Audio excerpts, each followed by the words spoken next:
Bayangin Brek, kamu lagi jalan-jalan di Mall Wiesbaden, Jerman. Tiba-tiba alarm berbunyi, orang-orang lari, petugas pemadam kebakaran datang bawa alat deteksi gas. Semua orang panik karena ada bau gas yang menyengat. Petugas keliling nyari sumber bau nyengatnya. Yang ketemu bukan pipa rusak, bukan juga mobil sedot WC yang lagi mampir. Ternyata asal baunya dari buah durian yang baru ditata di rak supermarket Asia. Iya, durian bre. Buah yang di sini dipuja-puja dan disebut sebagai raja buah. Di sana baunya malah dikira pipa gas bocor. Jadi pertanyaannya, sekuat apa sih bau durian ini sampai alarm bunyi dan damkar harus ngecek bolak-balik?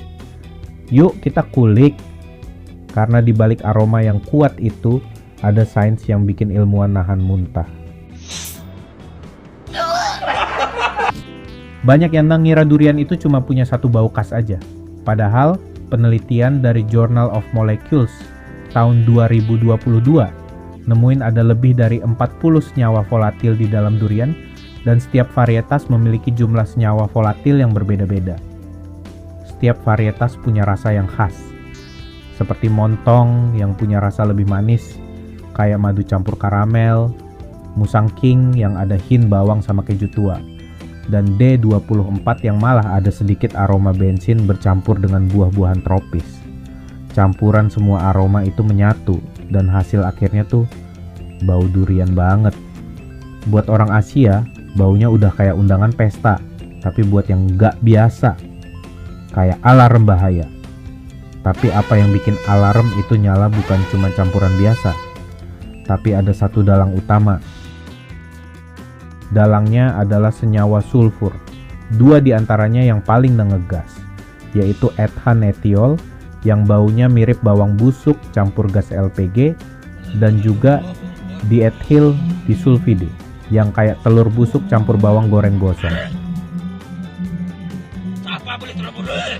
Kerennya ethanetiol bisa terdeteksi oleh hidung manusia di konsentrasi 0,36 ppb, yang artinya cukup dengan satu tetes ethanetiol di ruangan berukuran 10 meter kubik udah cukup buat bikin orang nggak nyaman. Makanya satu durian matang bisa bikin bau nyebar 20-30 meter dalam hitungan menit. Wajar kalau pengunjung supermarket di Jerman sampai manggil damkar gara-gara bau yang dikira gas bocor ini. Tapi kok bisa orang Asia malah ngiler pas nyium bau ini? Jawabannya ada di otak kita. Ini bukan soal selera, tapi ini soal neurokultural. Orang Asia dari kecil udah terbiasa makan pakai terasi, jengkol, pet, sambal, ikan asin, dan segala jenis fermentasi. Semua makanan itu punya bau yang sangat tajam. Otak kita udah nge-label kalau makanan yang berbau tajam tetap enak dimakan. Nah, pas nyium durian, langsung aktif sistem reward di otak kita yang bikin dopamin naik dan jadilah ngiler. Tapi buat orang barat, mereka jarang banget nyium aroma sulfur alami. Jadi sinyal yang nyampe malah dianggap bahaya atau malah beracun. Jadi, baunya tetap sama, tapi persepsinya yang beda total. Intinya, bau durian tuh relatif, tergantung hidung siapa yang nyium. Nah, kalau kita zoom lebih dalam ke orkestra tadi, ada detail menarik yang lebih menarik lagi. Dalam satu gigitan durian, kamu bakal merasakan puluhan senyawa sekaligus. Yang khas banget ada ethylbutanoate yang rasanya manis kayak nanas, heptanone yang teksturnya lembut kayak mentega, heksanal yang tajam kayak rumput basah, propanol yang fruity kayak alkohol ringan, dan tentu saja ethanetiol yang jadi bau utama. Busuk tapi menggoda. Yang bikin unik, kandungan sulfurnya cuma 5-10% dari total senyawa, tapi bisa mendominasi 80% persepsi bau karena ambang deteksinya yang super rendah. Kalau durian belum matang, baunya masih samar. Tapi pas sudah matang sempurna, semua senyawa itu aktif bareng dan baunya menyerang dari jarak 5 meter sebelum buah dibuka. Dan karena itulah, durian sering jadi penutup acara. Atau malah pembuka bencana. Kejadian di Wiesbaden awal Oktober tahun ini bukan yang pertama kali. Tahun 2018, RMIT University di Melbourne mengevakuasi 600 mahasiswa gara-gara durian busuk di lemari.